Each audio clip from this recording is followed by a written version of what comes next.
अस्सलाम वालेकुम नाज़रीन। डॉक्टर सुल्तान महमूद अपने चैनल थिंक टैंक से हाज़िर है एक दफ़ा फिर। और आज एक ना बड़े अहम मौजू की तरफ मैं इशारा करना चाहता हूँ, वो है माइक्रोवेव ओवन का इस्तेमाल जो है वो हमें करना चाहिए कि नहीं। तो हमारा एक तरीक़ाकार रहा है कि जो चीज़ें हमारे रोज़मर्रा इस्तेमाल की हैं उसमें अगर कोई गलतफ़हमियाँ पाई जाती हैं तो हम उस पर थोड़ी सी आगाही की एक मुहिम चलाएं और लोगों से बताएं कि भाई ख्वाम खान मत डरें, और अगर कोई डरने वाली बात है तो उससे एहतियात भी करें। तो आज माइक्रोवेव ओवन के बारे में इसलिए बात भी है कि तकरीबन घर घर की वो ज़रूरत पड़ चुकी है और बन चुकी है, और उसको बेतहाशा इस्तेमाल भी किया जाता है, लेकिन उसमें कुछ एहतियाती तदाबीर हैं जो इख्तियार नहीं की जाती। सबसे पहला जो लोगों के जहन में एक मिथ है जी कि माइक्रोवेव ओवन से कैंसर हो जाता है यानी खाने वाले को। तो ये बात हम डिनाई करेंगे कि ऐसा नहीं होता। उसकी वजह मैं एक बता देता हूँ कि जो माइक्रोवेव ओवन के अंदर जो रेज़ हैं या शुआएँ जो हैं वो हैं तो ताबकारी की ही एक किस्म, और ताबकारी से कैंसर होते सुने भी गए हैं। लेकिन जिस ताबकारी से कैंसर होते हैं वो हैं मसलन सूरज की शुआएँ, अल्ट्रावायलेट रेज़, जिसमें ज़्यादा देर तक रहे, एक्सपोजर रहे तो हमें स्किन कैंसर हो भी सकता है। या फिर हैं एक्स रेज़ कि उसके अंदर हाई एनर्जी वो शुआएँ होती हैं जो बार बार अगर कोई किसी मरीज़ को कराने पड़ते हैं तो उसके जिस्म में उससे बीमारी से हट कर कुछ कैंसर के भी असरात हो सकते हैं। लेकिन 3 तरह की शुआएँ ऐसी हैं कि जिसके अंदर कोई ताबकारी तो मौजूद है लेकिन वो इतनी लो इंटेंसिटी की या कमज़ोर है कि जिससे कैंसर नहीं होता। उसमें माइक्रोवेव ओवन भी शामिल है। उसके अंदर ये रेडियो वेव्स, कुछ चीज़ें, कुछ इंस्ट्रूमेंट होते हैं घरों में, वो भी शामिल है। और ये आम रोशनी, जैसे हमारे कमरे में हम देखते हैं कि बल्ब है, ये वो रोशनी, तो ये भी तो ताबकारी की एक किस्म है। तो इससे भी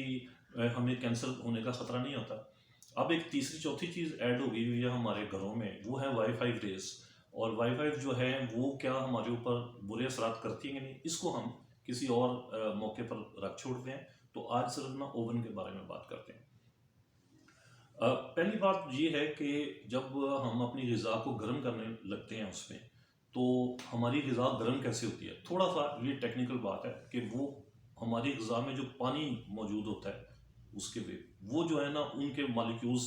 तेज़ी से आपस में टकराते हैं जिससे हीट निकलती है और उस हीट से वो सालन गर्म हो जाता है, तो उसको हम खा लेते हैं। अच्छा, कुछ लोग ये गलतफहमी का डालते हैं आम लोगों के जहनों में कि जिस खुराक को, ग़िज़ा को हमने माइक्रोवेव ओवन किया हुआ है उसके अंदर तापकारी जो है या रेडिएशन जो है वो उसके ग़िज़ा में भी चली जाती है। तो ये बात बिल्कुल गलत है कि वो जो फूड है जो हमारे बाद में जिस्म का हिस्सा बनती है उसमें रेडिएशन उसके थ्रू हमारे जिस्म में नहीं जाती। तो 2 चीज़ें जहन में आ गई। तीसरी चीज़ है कि माइक्रोवेव ओवन में एक लोगों का ख्याल है कि जरासीम सारे मर जाते हैं। तो ये मैं थोड़ा सा ये भी क्लियर कर दूं कि जब हम कुकिंग करते हैं तो कुकिंग में हमारा जो टेम्परेचर है उस हमारे बर्तन में या जो नीचे हमने आग जलाई हुई है वो इतना हाई चला जाता है कि वो जरासीम वहाँ मरते हैं। लेकिन जो माइक्रोवेव ओवन का जो टेम्परेचर है वो उससे कम होता है। तो अगर जरासीम फिर भी हैं, यानी हमने कोई बासी सालन निकाल लिया फ्रिज से या कहीं से, अगर उसके अंदर जरासीम ग्रो कर गए हुए हैं तो माइक्रोवेव से नहीं मरते वो। और अगर फूड पॉइजनिंग के कुछ जरासीम उसके ऊपर आ गए हुए हैं तो फूड पॉइजनिंग भी माइक्रोवेव ओवन करने से ख़त्म नहीं होती, वो अगर होनी है तो हो जानी है। तो इसलिए ये बातें जो हैं आम चूँकि रोज़मर्रा ज़िंदगी की हैं वो हैं, लेकिन ख़तरा कहाँ है। मतलब मैं ये कोई ऐसा फ्री हैंड नहीं बता रहा कि आप बाकी चीज़ों को, उन अवामल को भी नज़रअंदाज कर दें जो वाकई नुकसानदेह है। और उसमें क्या है कि माइक्रोवेव ओवन से निकलने वाली शुआएँ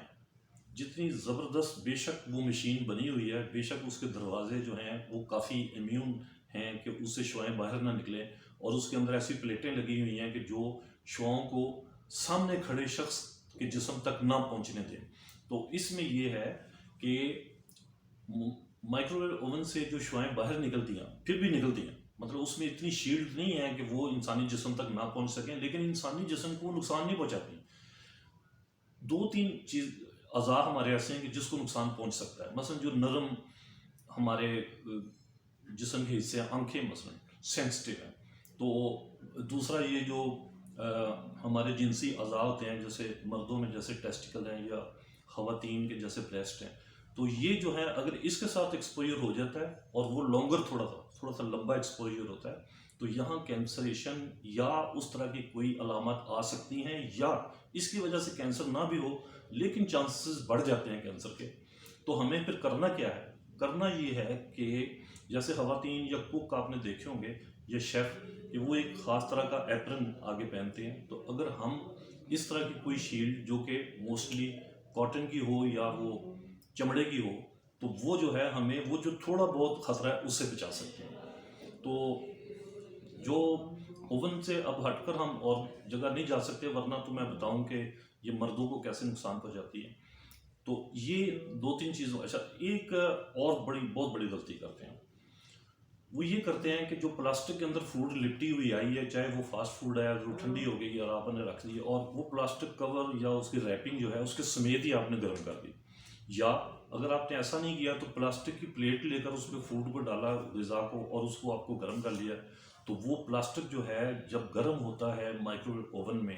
تو بڑی خطرناک چند ایک گیسز ہیں جو اس کے نکلتی ہیں، وہ ڈیگریڈ ہوتا ہے، اور وہ جا کر پھر وہ اگر فوڈ ہماری کے اوپر ٹھہر جائیں، اس کی وہ جو گیس نکلتی ہے وہ اوپر، اور وہ ہم کھائیں تو وہ کسی حد تک کینسر کی وجہ بن سکتی ہے، کیونکہ اب وہ فوڈ کا قصور نہیں ہے اور نہ وہ مائکرو اوون کا قصور ہے، وہ قصور ہمارا ہے کہ ہم نے اس کے اوپر پلاسٹک وہ استعمال کیا جو بہت جلدی ڈیگریڈ ہو جاتا ہے۔ تو آپ نے دیکھا ہوگا ناظرین کہ اکثر جب جاتے ہیں آپ مائکرو اوون کے لیے تو آپ کو کچھ باؤل ملتے ہیں ایسے پلاسٹک کے بنے ہوئے جو اچھے گریڈ کے پلاسٹک کے ہیں، کہ وہاں آپ 4 منٹ 5 منٹ تک بھی اوون کو چلاتے ہیں تو وہ والے جو ہیں وہ ڈیگریڈ نہیں ہوتے، تو اس کو کہتے ہیں مائکرو ویو پروم پلاسٹکس۔ وہ باؤل ضرور لیں اور ہر کھانے کے اوپر ڈھانک کر رکھیں اس کو، اور کوشش کریں کہ ایک اور کام کریں جو وہ میں بتانا چاہ رہا تھا، کہ پانی گرم ابالنے کے لیے، چائے وغیرہ بنانے کے لیے کوشش کریں کہ یہاں نہ استعمال کریں، اس کے لیے وہ اور کر لیں، یہ صرف غذا کو گرم کرنے کے لیے۔ تو آج کا ہمارا ناظرین موضوع مختصر سا تھا، اس میں پیغام یہی ہے کہ جو غیر ضروری افواہیں اڑائی جاتی ہیں ان کے اوپر کان نہ دھریں، اس میں کچھ سائنسی طور پر دیکھ لیں، آپ خود بھی لٹریچر پڑھ لیں، یا کوئی سوال ہو تو ہم سے کر لیں، اور یہ تھنک ٹینک فورم ہے بھی اس لیے کہ اس میں اگر کوئی مسائل آپ کو ایسے آتے ہیں تو ہم انشاءاللہ تعالیٰ اس کا پورا جواب دیں گے۔ بہت شکریہ آپ کا۔